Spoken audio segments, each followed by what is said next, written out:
বন্ধুরা, আমরা সিম্পলিফিকেশনের অঙ্কের সময় দেখি 11 × 11 বা 1111 × 1111 বা এরকম কোনো বড় সংখ্যা যেগুলো 11ই আছে কিন্তু রিপিটেড আছে, এগুলো গুণ করতে বলে। তো এগুলো আমাদের যদি এখন পাতি আমরা গুণ করতে যাই তো আমাদের অনেকটা টাইম টেকিং ব্যাপার হবে।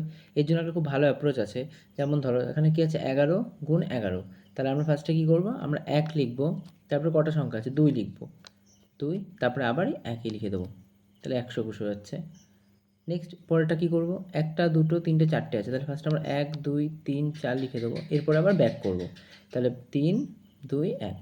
এখানে কটা আছে দেখছি 1 2 3 4 5 6টা, তাহলে আমরা কী করবো 1 2 3 4 5 6, তারপর আবার ব্যাক করবো 5 4 3 2 1। এবার এগুলো আমরা শিখবো কেন, কিছু কিছু সময় আমাদের সামনে এমন এমন কিছু অঙ্ক চলে আসে, তো সিম্পলিফিকেশন করতে হবে। এগুলো কীভাবে করবো, এখানে কী আছে 1 2 3 4, তাহলে 1 2 3 4 3 2 1 যোগ 1 2 3 1 2 3, তাহলে কী হবে 1 2 3 2 1 যোগ এটা কত হবে 121। তো এটাকে যদি আমরা যখন যোগ করবো তখন আমরা কত পাবো 1 2 4 6 7 6 3। তো কত সহজেই বেরিয়ে গেল। ভিডিওটা ভালো লাগলে ভিডিওটা লাইক করে দাও, চ্যানেলটা সাবস্ক্রাইব করে দাও।